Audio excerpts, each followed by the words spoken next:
change chat theme on Instagram. So for changing your chat theme, go and open up your Instagram. Make sure that you are signed in, and on the upper right corner you will have a message option. Click on that, and then here you will see all of the messages and chats that you have with your friends. Go and click on any one of them, and after reaching your chat, to change the theme, and then go and click on the profile, which is on the upper part, and here you will have an option which is theme, that is on the second option. Click on that, and then here you will have all of the themes that you want, and you can also have colors and gradients.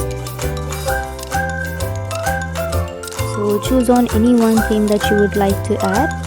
I have chosen the ocean theme, and then you can see that the theme on this chat has been changed. So if you want to change the theme again, go to the profile again and then click on theme, and then change to bloom, and go back, and now you can see that you have again changed the theme to bloom.